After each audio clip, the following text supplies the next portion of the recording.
A recent ruling from the Michigan Supreme Court said a minimum wage increase is coming to our state, but some workers and restaurateurs are saying they're not on board with what this ruling is allowing. 13 on Your Side political reporter Josh Albertus talked with local workers today to learn their thoughts and explains what lawmakers may be planning to do in response.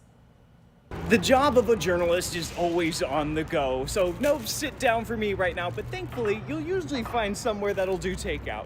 And if you listen around, you'll hear some servers and restaurateurs, like at the place that made my lunch today, some of them say they're concerned over a recent state Supreme Court ruling that is set to raise the state's minimum wage, but also do away with the tip credit for many of those workers. Me personally, I make more in tips than I would with minimum wage. It's people like Haley Jones, working at Sundance in downtown Grand Rapids, who says she could be impacted by the recent ruling that is set to raise the state's minimum wage to $12 an hour plus inflation adjustment by 2028, but do away with the state's tip credit by 2029. I haven't heard, honestly, a single person that's really agreed with it. The ruling came out of laws passed by the state legislature in 2018.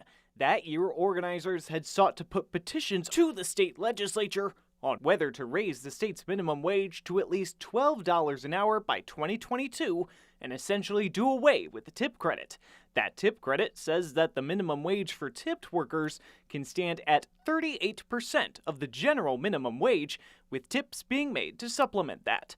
At the time, the legislature accepted, passing laws putting in place what would have been in those petitions. The legislature then amended their laws, keeping that 38% steady and slowing the minimum wage hike to instead reach $12 by 2030. Almost every single server, every single wait staff that I've talked to, they want to continue the status quo. But the state Supreme Court just weeks ago ruling that so-called adopt and amend strategy the legislature used in 2018 unconstitutional. Now the court ruled the minimum wage increases will follow the same timeline they would have under the original laws over the next 5 years. Now some like Jones fear what they see as the potential consequences. People are coming, and obviously the prices would get raised if restaurants have to pay servers more.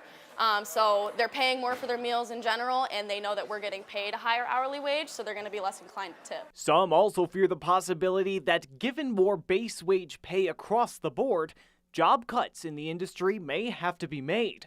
Given the concerns, lawmakers from both sides of the aisle meeting with workers at Sundance on Thursday to talk about what could potentially be done to reach a solution. I see some, if you will, low-hanging fruit. I don't want to speak to details because, that needs to be worked out, but I think there are definitely some positive ways forward. My preferred method would be to go back to the 2018 legislation, 2019, whatever year it was, and to preserve that. That would be my preferred choice, but there's probably a middle ground in between there. Whatever gets the job done, I'm all for it. The first phase of the new minimum wage and tip credit timeline is set to take effect in February. In the 6 months until then, some believe the clock is ticking for the legislature to come up with a fix. Josh Albertus, 13 on Your Side.